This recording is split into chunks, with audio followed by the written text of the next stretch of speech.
Hi, this is Jill with PhatSunDesigns, and we're testing out the camera, making a video for the very first time. What are we gonna do? Well, let's see. These are my stickers. Let's move them out of the way. Now, we're going to be making a mini octopus, and he is going to be very, very small and no sew, and this is what I'm going to use to make him. I've got Bernat Blanket yarn, Bernat, whatever. I'm going to use this color right now. I have these small bunches of some of these colors, and I'm actually, for this one, I need to make 20 of them for a teacher friend, and for her class, she wants to use them as little sort of fidget toys and comfort toys for her first grade class. So I have some already made. Here they are. I hope you can see them.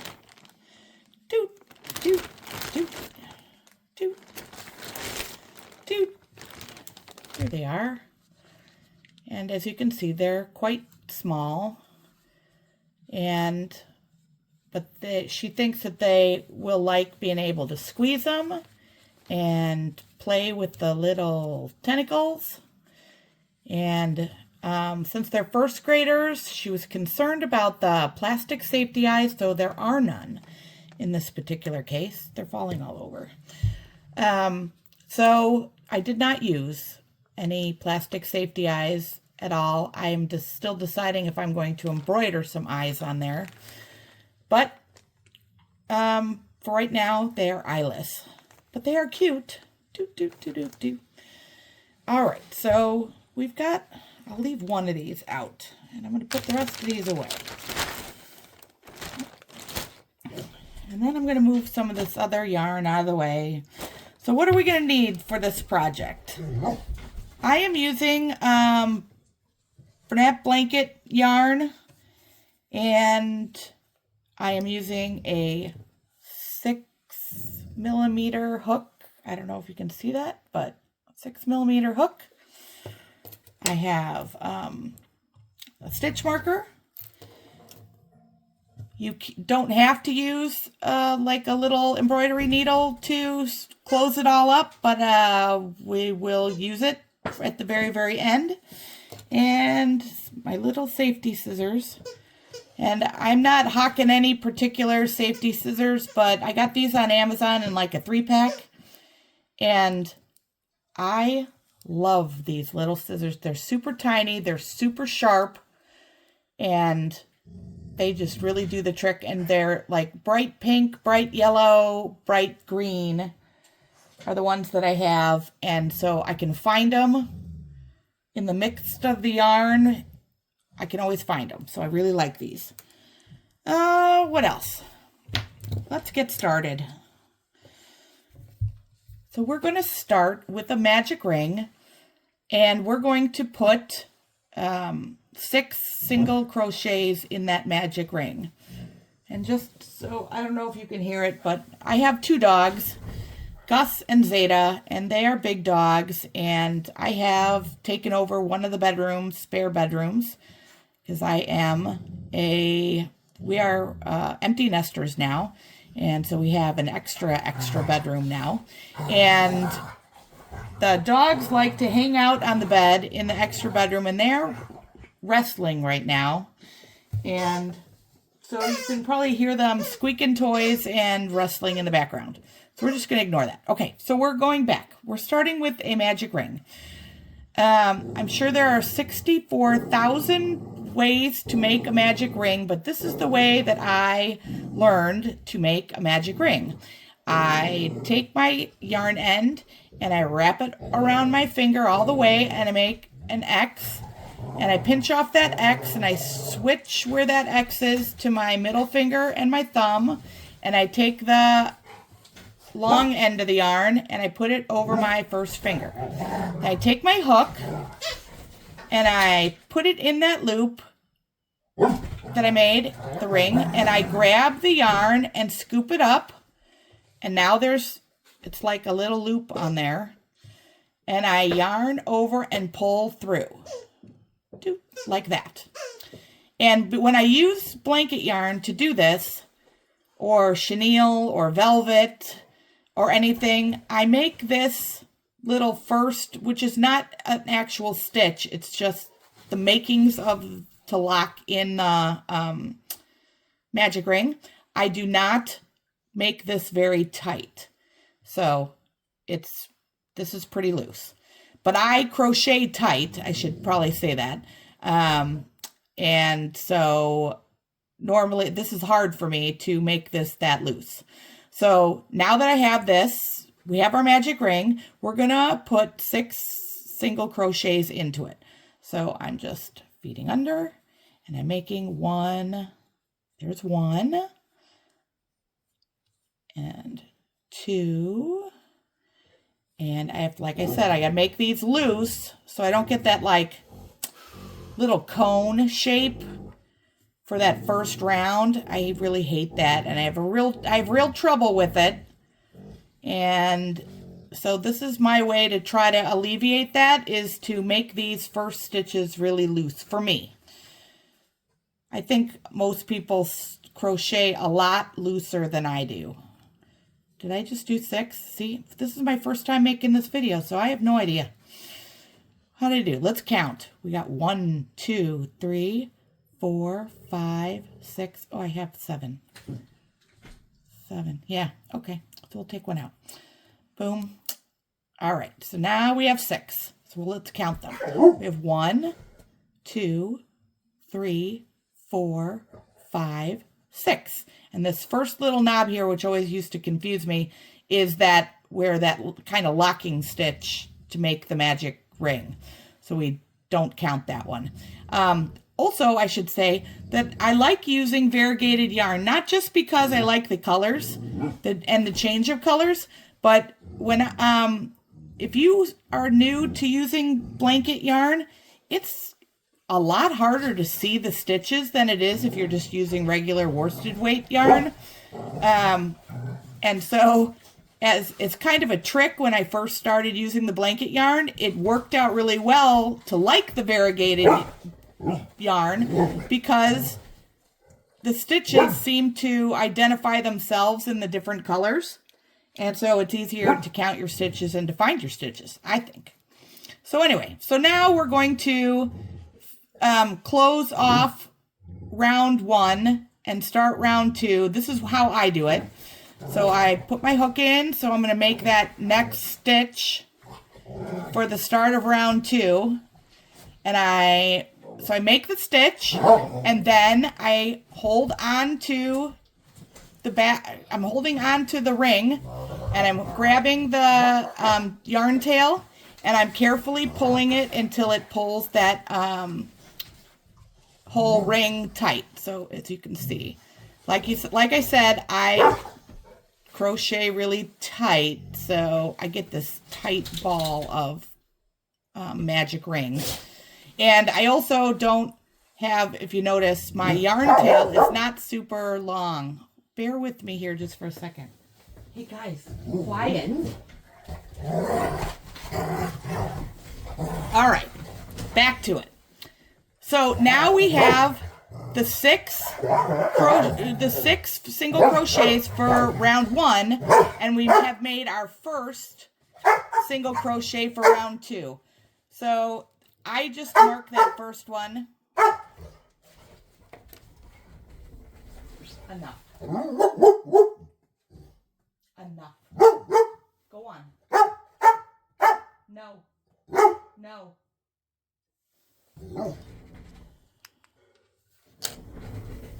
No. No. There is no barking necessary. There is no barking necessary.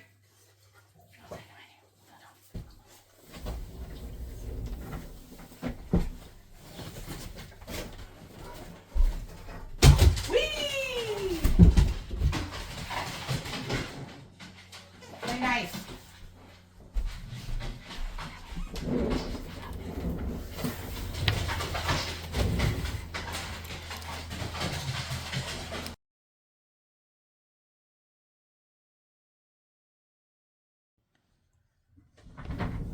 I'm back, I think.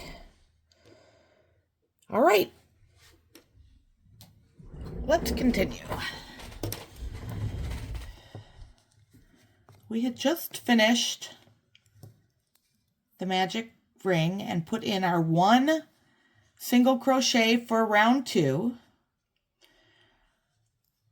So we're finishing that.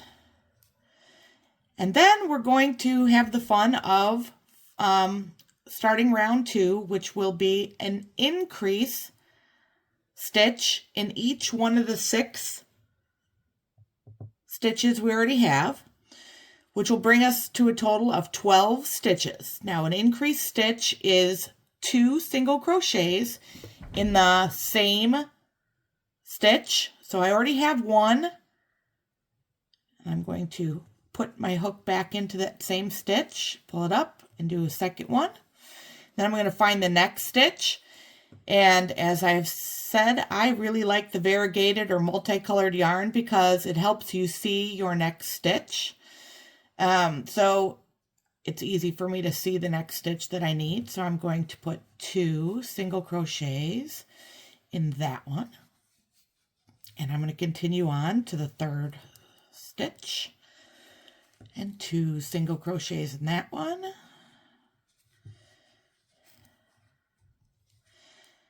And this is 7 and 8. 9 and 10.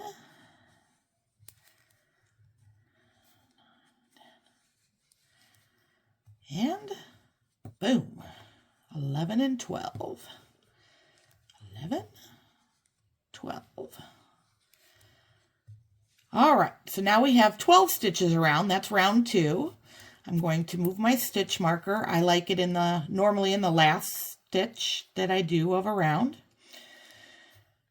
All right, now for round 3, we're going to do a single crochet in the first stitch and then an increased stitch in the next stitch, and we're going to repeat that pattern 6 times around, and that will leave us with 12 single crochets. It'll be 12 stitches or 18 stitches around. Boom, boom, boom. Take that out. All right, what we're going to do in the round 3 is we're going to put in a single crochet in the first stitch, an increased stitch in the next stitch, and we're going to repeat that 6 times, which will leave us with 18 stitches around for round 3. So I'm starting with a single crochet. Then the next stitch is going to be an increase, so that's 2 stitches. So that's stitch 2 and stitch 3, and then the next one, single crochet. That's 4. Here's 5 and 6 in this next stitch. 7, 8 and 9, 8 and 9, 10, 11 and 12,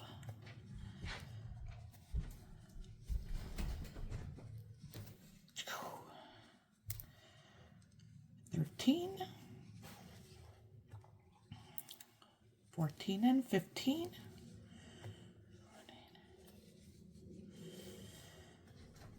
16,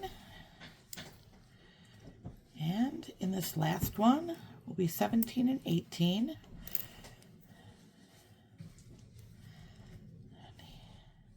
18. All right. Put the stitch marker back in. That is round 3. We have 18 single crochets in here. And now it's real easy for round 4. All we're going to do is put in 18 single crochets, 1 in each stitch all the way around.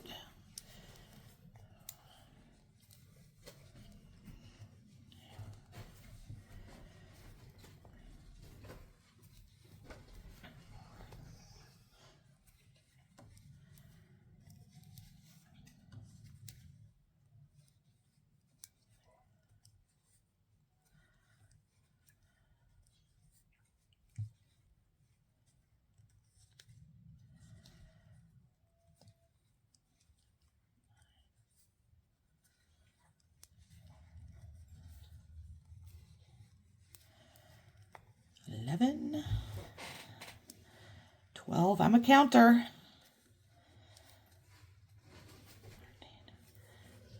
14,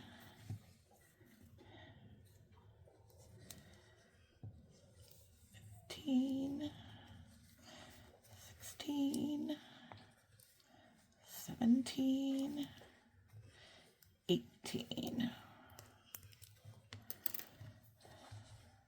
All right, I'm going to put my stitch marker back in. All right, for the next round, we are going to start a decrease. So we're basically undoing what we did with the increase round. And so for round 5, we're going to put in 1 single crochet in the first stitch. And then we're going to do an invisible decrease on the next, covering the next 2 stitches. And we're going to repeat that pattern around 6 times, and that will bring us back down to 12 single crochets around. So I'm going to start with a single crochet. And then in the next stitch, to do an invisible decrease, what we want to do is we want to work in only the front loops. So the front loops of a stitch, here is 1 stitch right here. And as you can see, it's sort of a V pattern, and there's the front half of it and the back half of it. So the front half is always the side that's facing you when you're crocheting. So I'm going to scoop up that the front loop in the first stitch, and then in the next stitch I'm going to scoop up the front loop again. So now I have both those 2 front loops. I'm going to yarn over and pull through those 2 front loops, and I'm going to yarn over and create that stitch. And so what we have done with an invisible decrease is we have turned 2 stitches into 1 stitch, and it slowly, as you do decreases, it slowly starts to cinch together the circumference of the whatever you're working with, and so it'll make it go smaller again. So let's do that again. So we're going to go into the next stitch, which is easier to see here with the variegated yarn. It's this stitch right here. So I'm going to just do a single crochet again, and then I'm going to do an invisible decrease for the next 2 stitches. So there's 1 and 2. Pull that together, yarn over, go into the next stitch, and then a invisible decrease again. And then I'm gonna single crochet, invisible decrease, single crochet, invisible decrease, and we should have 1 more. Single crochet and invisible, and I never scoop that up with the hook in there, with the stitch marker in there, so just take it out and grab it. Did I grab the right one? That 1 and 2. I had grabbed the wrong one. All right, rockin'. Okay, so now we have, it's getting to be a little more ball shaped, as you can see. I always have to mess with that first round to make it be not so pointy, but the stuffing will help to fix that. So now for round 6, now we're going to be putting in our tentacles. So I'm going to take this guy here so you can see we're going to be adding these tentacles in. And again, we're going to be working in the front loops only of this round. So we're going to leave these back loops here, this side, so that we can stitch them up. So we can do these stitches to close them up after we stuff them. But for the tentacles, we're going to repeat a pattern.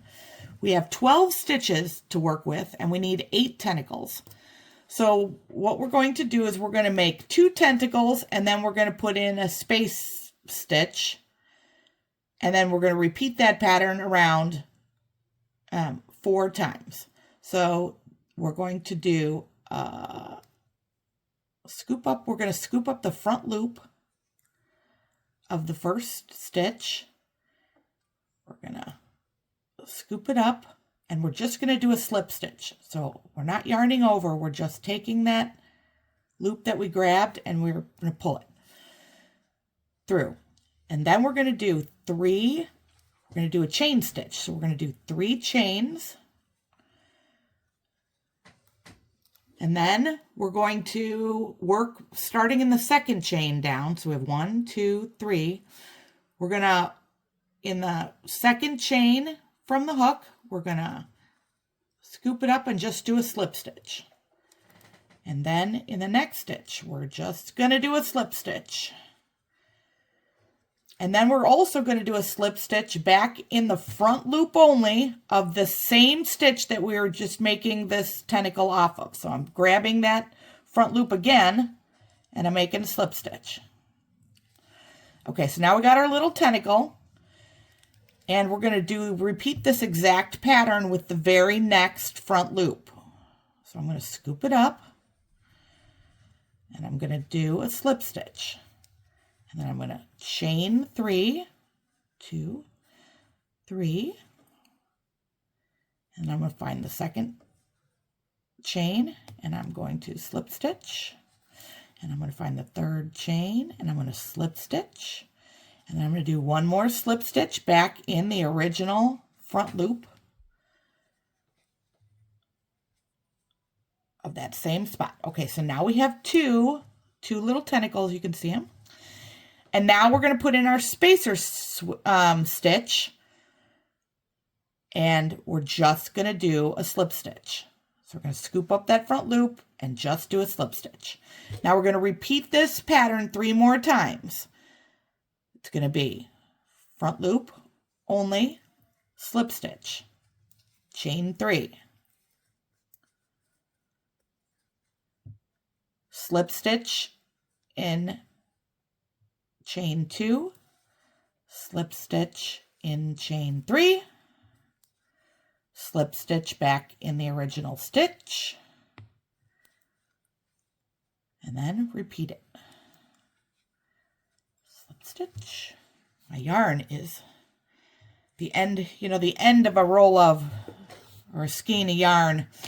It has a tendency to get a little goofy, so mine is a little knotted and getting goofy. But we'll get there. This Bernat Blanket yarn is definitely better than some other chenille yarn that tends to really, really get knotted.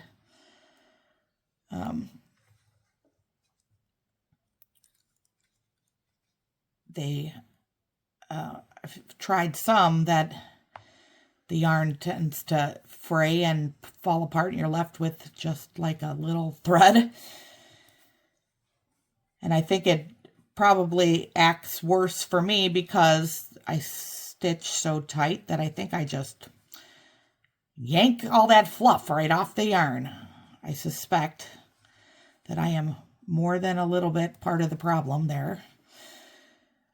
But this Bernat Blanket yarn, whether it's the regular blanket yarn or the baby blanket yarn, it seems to be tougher, and I don't seem to have that fray issue. I lose track so quickly. 1, 2, 3, 4, that was 5. 1, 2, 3.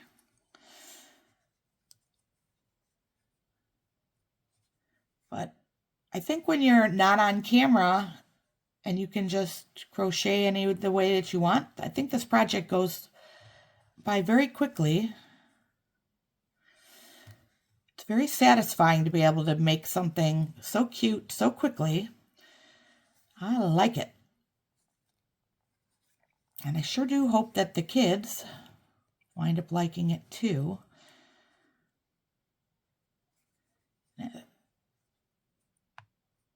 I'm getting there, having made a bunch of them, and it doesn't take long.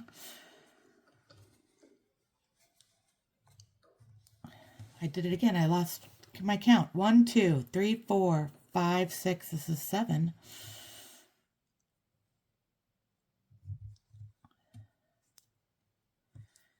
This is 8, 2, 3, 1, 2, and 3. And then I'm just going to slip stitch. This is the last one. Slip stitch into the last stitch. Boom. Okay, let's count again. Make sure. 1, 2, 3, 4, 5, 6, 7, 8. All right.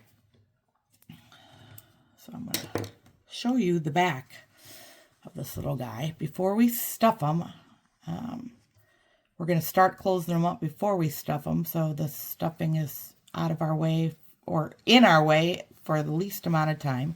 As you can see on the inside here, the back loops, can you see this? These are like, looks like straight stitches around here and around here. That's the back loop of the stitches that we used to make the tentacles and the spacers. And now we're going to use those loops to do the closing. So we're going to put this part in with our stuffing. Hold on one second here. I got to get some stuffing. I moved it out of the way. Now I got to get it back.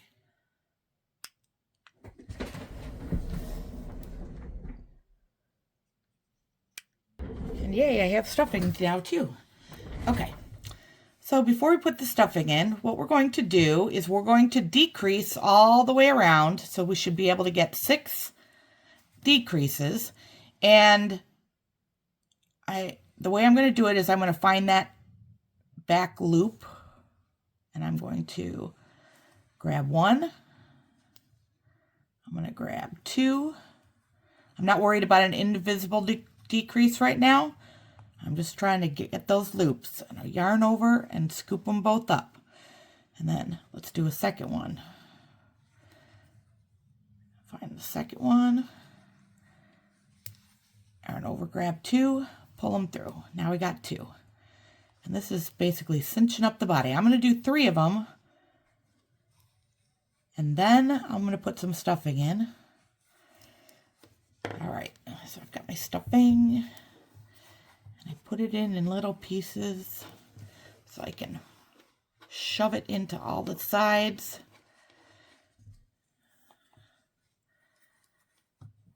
And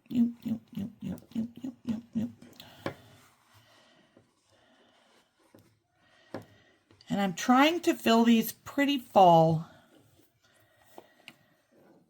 because I know that the kids are going to love on them and be squeezing them, and this polyfill stuff tends to compress over time, so I'm going to fill it as full as I can so it can stay as fluffy as it can be for as long as it can be. That's my theory. All right.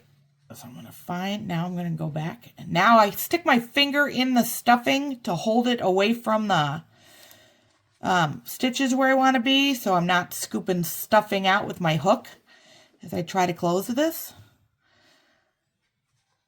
And then I stuffed it so tight that I can't even get at it. But I'll get at it. All right, there's one. Let's find the next one. Scoop it. Come on. There we go. I'd love to know if you guys are a loose stitcher or a tight stitcher.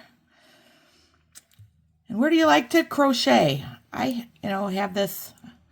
I'm lucky enough to have a room that I have set aside and can set aside for this. But I like to sit in front of the couch in the evening sometimes with my husband and and watch TV and talk and crochet at the same time, as long as I'm not counting. You know, when you got to count your stitches, you don't want anybody to talk to you.